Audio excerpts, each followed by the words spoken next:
E aí, nesse fundamento específico dessa jurisprudência, o que foi que chamou a atenção? E eu vou trazer os detalhes para você também não errar. A resolução do Banco Central, que é uma resolução específica para abertura de conta bancária, manutenção e encerramento, que é a resolução número 4.753 de 2019. Essa resolução, você tem que saber ela muito bem. Você vai dormir agarradinho com ela hoje, vai ler ela, vai me prometer que você vai ler. Porque para golpes específicos de WhatsApp, golpe do falso advogado, é esse fundamento que a gente vai cair em cima. É com esse fundamento que você vai buscar a responsabilidade da instituição financeira pela abertura de conta fraudulenta. Preste atenção a isso. Estou trazendo todas as dicas aqui para vocês. Simbora. E qual é o artigo que chama a atenção nessa jurisprudência específica e que você também vai trazer nos seus fundamentos? Artigo 2. Bora ler o artigo 2, bem rapidinho. As instituições referidas no artigo 1 para fins da abertura de conta de depósitos devem adotar procedimentos e controles que permitam verificar e validar a identidade e a qualificação dos titulares da conta.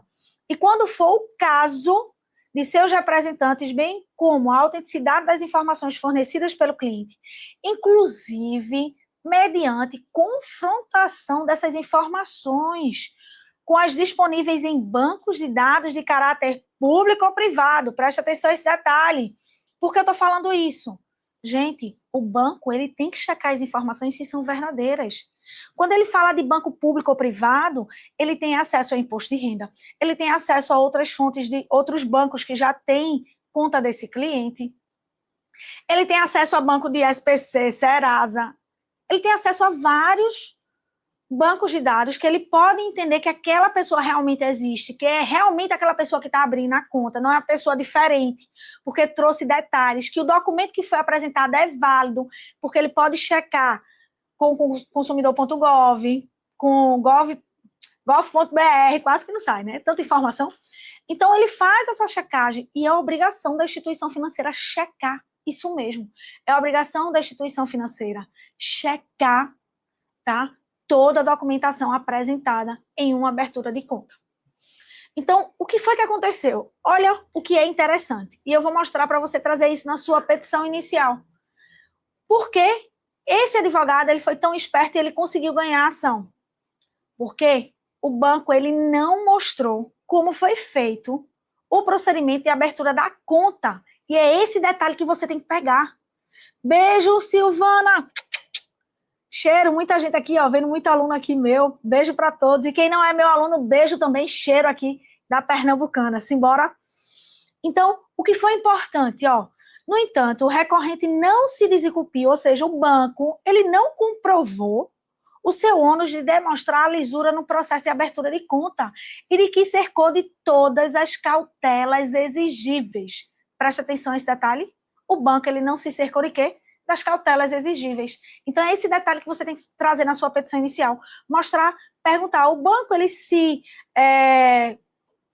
cercou das cautelas obrigatórias conforme a legislação do Banco Central, aí você traz o nome da legislação, conforme o artigo 2, tá? E aí, o que é que diz aqui, ó? Isso porque o recorrido se limitou a alegar culpa de terceiro, que isso é campeão.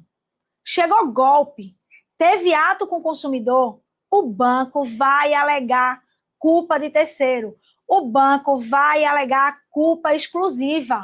E aí o que eu quero dizer para você? Que nesse caso, o banco, ele sempre traz o argumento que é culpa de terceiro e caso fortuito. Ele não traz o que deveria apresentar, a ficha cadastral de cliente. O banco não trouxe o histórico de abertura da conta. Não trouxe outros elementos de identificação que comprovasse que, de fato, tá, que, de fato, esses documentos foi realmente apresentado pela pessoa originária, por exemplo, pela pessoa que realmente é a pessoa, não é o estelionatário, não é um golpista. Então, nesse caso, teria que ter os comprovantes de residência, documento de identidade, então ver a legitimidade desse documento de identidade, comprovante de renda, imposto de renda. Então, todos esses detalhes, o banco, ele tem sim a obrigação de apresentar.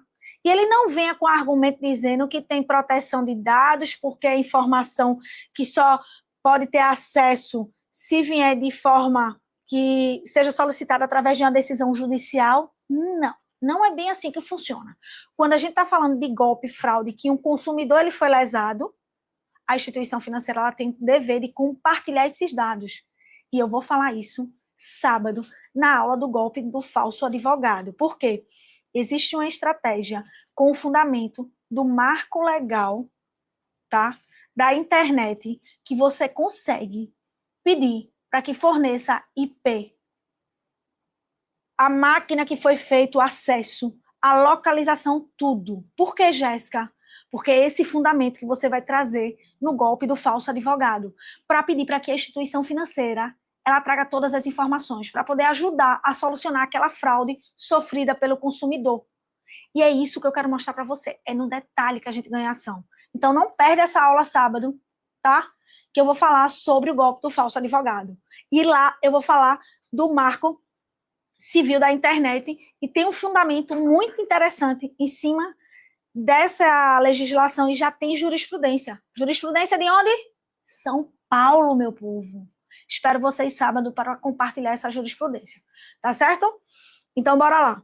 E aí, nesse caso, o banco ele não comprovou histórico de abertura, ele não trouxe os documentos de identificação, ele não mostrou qual foi o documento de identidade que foi apresentado na abertura daquela conta, ele não mostrou o comprovante de endereço, o documento se era autêntico aquele documento apresentado, ele não checou nas bases de dados. Então, tudo isso ele não trouxe. Mas por que ele não trouxe? Para ele responder dessa forma, o juiz aqui, nesse inteiro teor, para ele responder dessa forma, ele respondeu porque o advogado pediu lá no começo, né? O advogado pediu, trouxe na petição inicial. Porque se o advogado não tivesse alegado, não tinha nem esse argumento aqui, concorda? Então, por isso que eu quero fazer o alerta para você que está aqui agora já. Preste atenção. Na sua petição, a sua petição tem que ser incrível. Sua petição tem que ser bem completa. Porque quando você faz os pedidos na sua petição inicial, traz um reflexo na contestação, que esse reflexo acontece o quê? Essas decisões dessa forma, bem direcionada e com fundamento de fato que o banco não consegue trazer. E é isso que eu quero mostrar para você, advogado que está aqui. Traga os pedidos logo na petição inicial. E eu vou ser mais específica, e eu vou mostrar para você. Faça uma notificação extrajudicial solicitando esses pedidos administrativamente, porque você vai ter mais base para mostrar que tentou resolver administrativamente e, por isso, acionou o judiciário, mostrando sempre que você é um advogado com excelência, que você está buscando ali não abarrotar o judiciário, não é advocacia predatória e nem litigância de má-fé, porque você fez os procedimentos que não é obrigatório por lei, mas você fez para mostrar que o seu cliente tentou de todas as formas resolver aquele golpe.